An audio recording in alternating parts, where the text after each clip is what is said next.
Turns out, as actually some of you pointed out in the comments, that the VRAM had been limited to 2 gigabytes by default. So I had to go into the BIOS and then change the allocation of the VRAM up to like 8 gigabytes, which then did make a sort of 10 to 15% difference in performance. But I shouldn't have to be doing that when I'm spending $1,350 on a premium handheld experience. It's a very strange but solvable issue. So the Legion Go 2 is clearly a handheld for the enthusiasts, people who want to tinker and have the most flexibility and just want the biggest, baddest experience.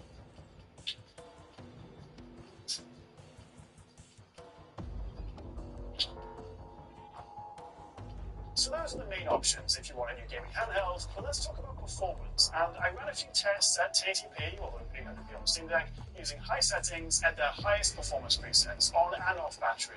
And in Cyberpunk, everything with a Z2 Extreme was way out in front. But here we can see just how much slower that Z2A chip is in the cheaper ROG Xbox Ally, and also the Steam Deck, while consistent, is the slowest overall, as you'd expect. Although the good thing about the Steam Deck is you're getting basically the same performance on or off battery.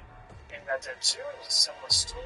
I probably drop the graphics a smidge, maybe down to medium to get a more playable frame rate, but again, the Z2 Extremes are clearly the most capable.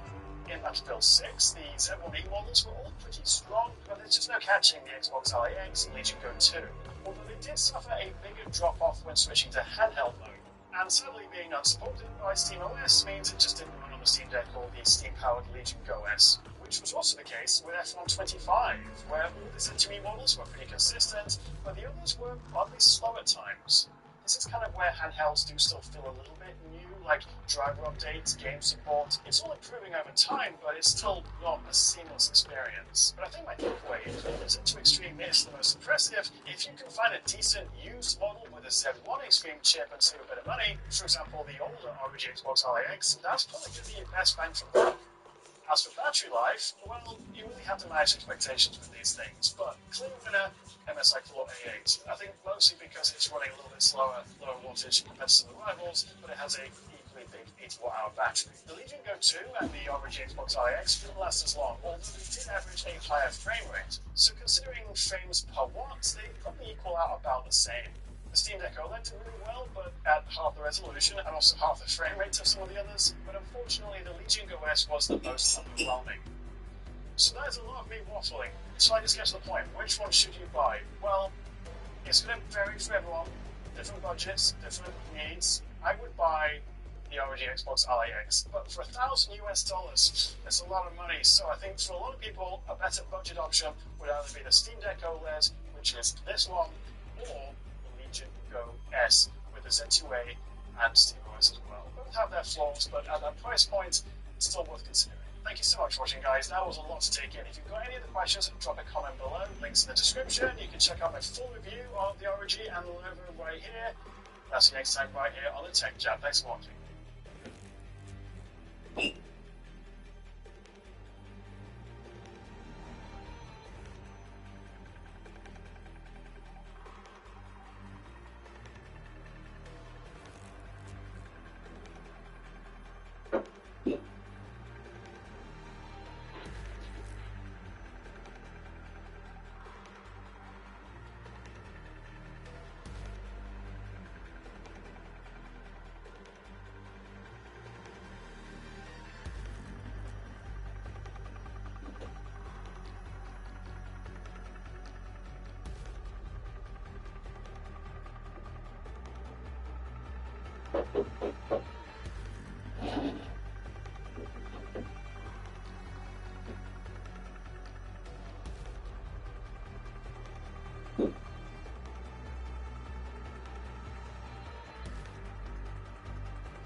What is a Steam Deck? What is a Steam Deck? What is a Steam Deck? What is a Steam?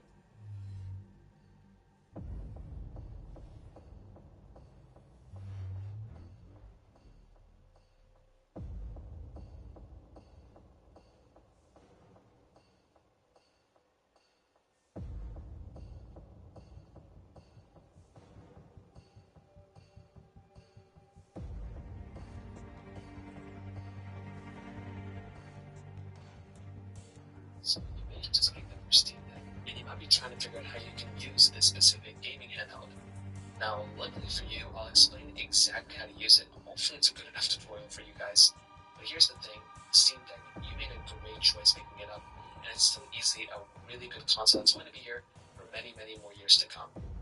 Now, if you've never used a Steam Deck before, welcome to the club. There's tons and tons of people who've never used one. So, at least on the hardware on the outside, luckily for you, it's not a really difficult console to kind of understand. So, on the outside, we have a pretty decent amount of hardware. So, on the top left, we have our D-pad. So, this is what basically allows us to go and scroll through and use it for certain games. We have our one button right here, which when we click on it, it can go and allow us to kind of click on. So then we have our joystick, we have our left trigger right here, so we can go ahead and basically within any game we can go and move it around. We have our trackpad, so it allows us to go ahead and basically quickly kind of move around if we click down. So it's really cool if you have certain games you can utilize that. It's an awesome little thing. We have our Steam button right here. So when we click on, it's almost like quick toggles. So we can jump to lots of different things, and we'll look into that in a second. On the right side, and then we have like a speaker down here. On the right side, we have another speaker, which is awesome. We have our 3-dot button, which allows us to get into even more quick settings, which allows us to adjust the brightness of our specific Steam Deck. We can change the audio of our Steam Deck as well as the microphone input, which we have that capability right here, which is really cool. We have our others, we have the ability of turning on airplane mode right here. We can go ahead and toggle on or off Wi-Fi right here too, which is really cool. And this Bluetooth, we can go ahead and toggle on and off as well, which is honestly really cool. So having these types of quick toggles right here, just being accessible right here within SteamOS, is really awesome, and I'm sure lots and lots of people are going to be using that. We have another trackpad right here too, which is pretty cool. So again, if you want to, you can go and toggle this or adjust this into a certain game. Unlike the left one, which is kind of more like a D-pad, this one can be other things. We have our right joystick right here too. So again, for any games that need us to use a separate joystick, we have that type of capability right there. We have our A, B, X, Y buttons all the way in the top right, and then we have our little 3 lines right here, which allow us to quickly get into our games and get more information basically from whatever game we're talking about. So that is that basically for the front. Now on the very top of our Steam Deck, we have a little bit more capability.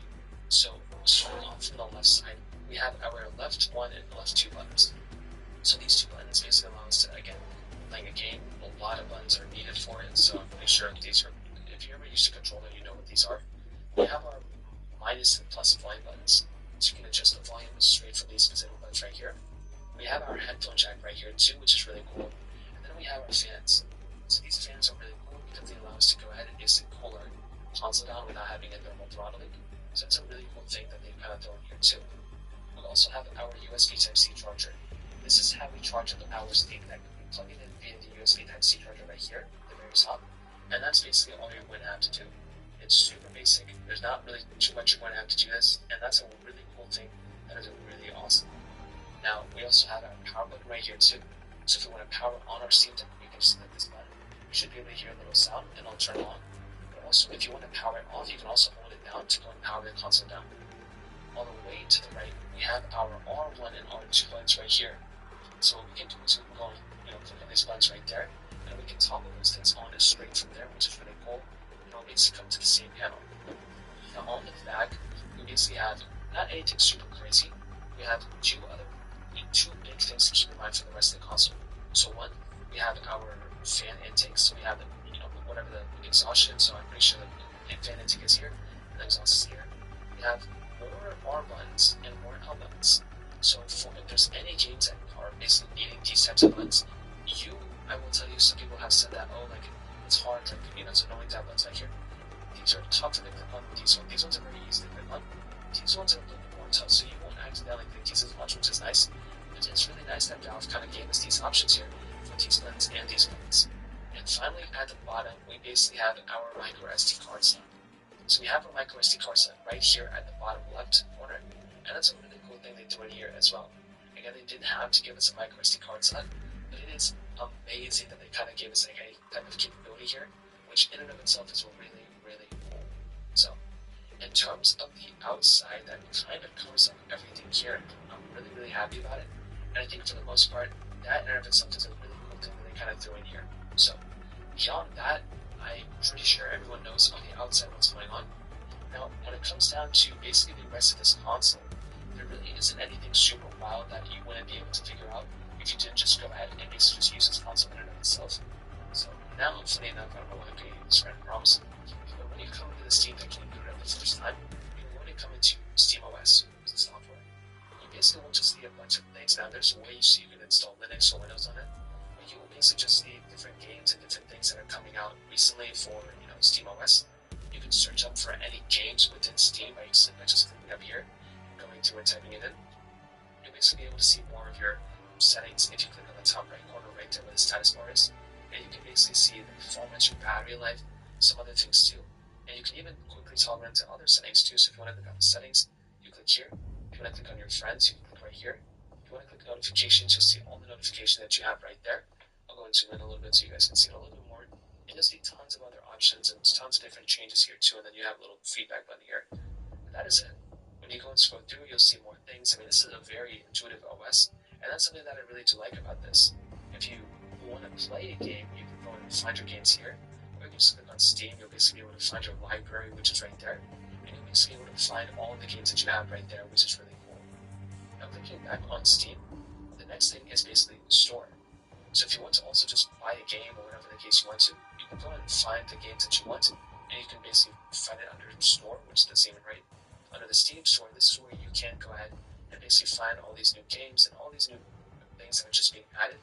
So it's really cool. I'm a fan of it, and you can download it within the Steam store. Now, friends and chats, we kind of saw media. If you have any videos or anything stored inside your micro SD card slot, or anything that you have stored within your other devices, or within the Steam Deck itself, you'll basically be able to find it here, which is another really cool thing that they kind of do in here, that we have that type of capability. Clicking back on Steam, under our downloads, any games or anything that we've downloaded within our Steam Deck is going to show up right here, which is honestly, again, very cool that we have that type of capability, and you can see that within our Steam Deck in and of itself, which is pretty cool. Now, settings. This is a big one. So there's lots of things within settings that I would recommend every single person to kind of get used to. So if you're purchasing your Steam Deck, you want to make sure that you are used to kind of going through your settings, because there's tons and tons of different things that every single person should know about. So under general, there's some common things. I mean, you can change your language. There's just so many different things that you can change here. For some reason, it's a touchscreen. I don't know, so under system, this is where you can go ahead and update your system if you want to. You can go ahead and change up lots and lots of different things. If you want to be part of a beta, I guess you can go ahead and toggle that on here. You can go ahead and change up lots and lots of different things within your Steam account and Steam Deck. Under security, you can go ahead and kind of access it or add a lock screen if you want to, and add tons of different things within your specific console as well. Internet is just basically going to be your internet connection settings, so that's basically right there too. Under notifications, you can go ahead and toggle on or off your notifications right here, which is honestly very, very cool. Under display, if you want to click on display, you can go and basically increase or decrease the brightness right there too, which is honestly very, very cool. Again, I'm a fan of the way the brightness toggle is, and you can go ahead and basically increase it or decrease it whichever way you want to. And I think that's a pretty cool thing too that we kind of have going for it. Under audio, you can go ahead and change up your audio settings here too, which again is pretty easy. Under Bluetooth, again more or less the same. You can go and change or add Bluetooth devices by enabling your Bluetooth. If you don't plan on doing that, you should just have Bluetooth on because it'll save battery life. Under controller, if you want to add a specific controller, you can go and add it here. This is where you can change your keyboard settings. As you can tell, there's lots and lots of different options. So what I would recommend doing is going through, understanding each one of these downloads and all these other things basically are the same thing as we talked about before, just options and settings between them. The other big one is storage. If you ever want to see how much storage you have left inside of your Steam Deck, or if you're ever curious to see, oh, well, like, I have this micro SD card slot installed, I don't know how much storage is installed in it, you can always manage your storage, delete games, different things like that within your Steam Deck. Simply by coming to this panel, and you can even, like, if I wanted to, I can click on Apex Legends, come into this screen, and I can go and open up this game stream from here too. So from here, if you ever want to, you can go and go back to your Steam Deck if you want to. You can click on Steam, click on Home, and you'll come into your Steam Deck panel. What you can also do is you can hold down on that specific button under. But if you want to, you can also sometimes, if you want to restart your console and power it down, you can always hold down the power button on the top of right. Come into this panel. And you can always power off your specific Steam Deck. You can sleep it, shut it down, restart it. You can go and change accounts. You can switch to desktop, or you can do whatever you want to. But in this case, you can sleep if you want. And the Steam Deck will go and sleep down, and it'll save battery life if you want to do it that way. So that is pretty much how it's done. If you have any other thoughts or questions, let me know in the comment section below. The like button means so much, but definitely hit that subscribe button. Or more than everything else, every single one of you guys. Hopefully I'll catch you guys in the next video. Peace out, so much.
I only consider here. No, I never succeed that.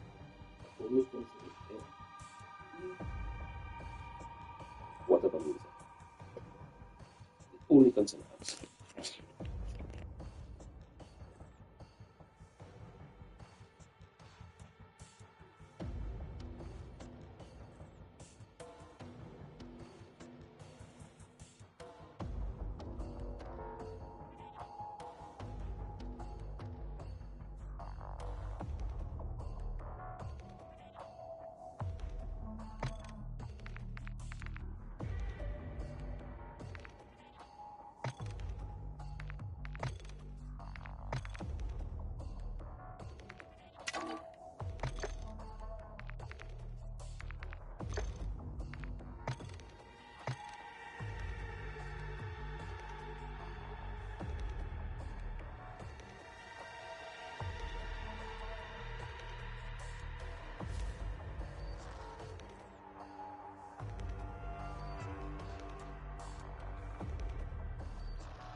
Welcome to the DMZ. Exploring, looting, and securing intel will open access to missions and targets.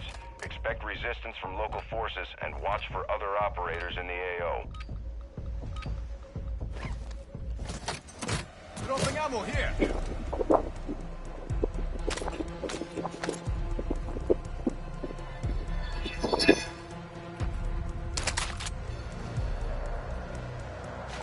Thermite here.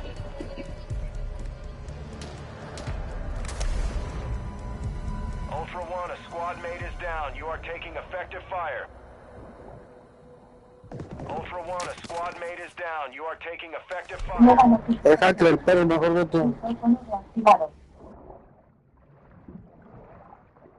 One of your teammates is joining a new squad.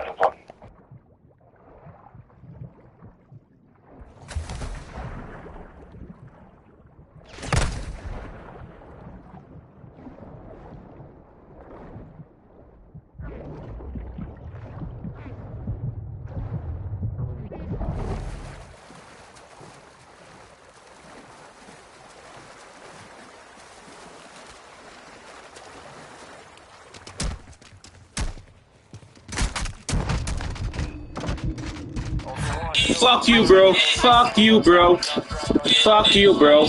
Yeah, fuck you. Fuck you, bro.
Ultra One, enemy grenadiers low in this area.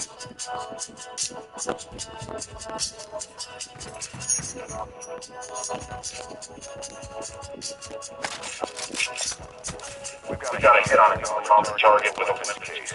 Their last known position is on your attack map. Engage at your discretion. It's not about them, the paradise. Jesus,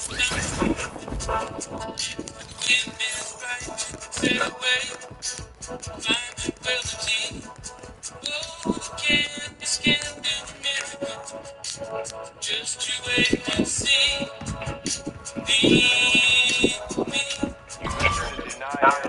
Stay sharp. It's not far. It's never had reason to pretend. In this place, find the joy. Reasons again. Oh, again, this can be miracle. Just you wait and see.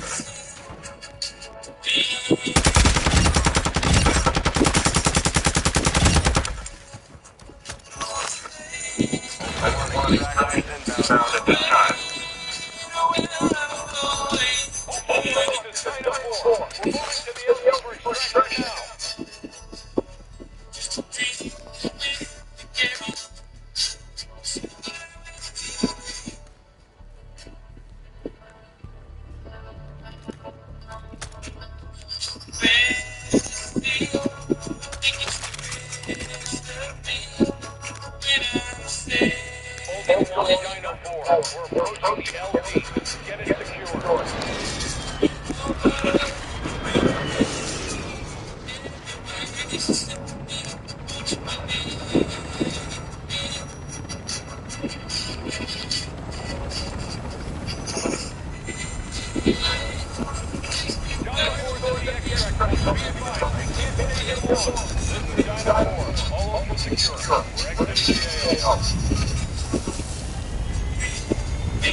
Just you wait and see.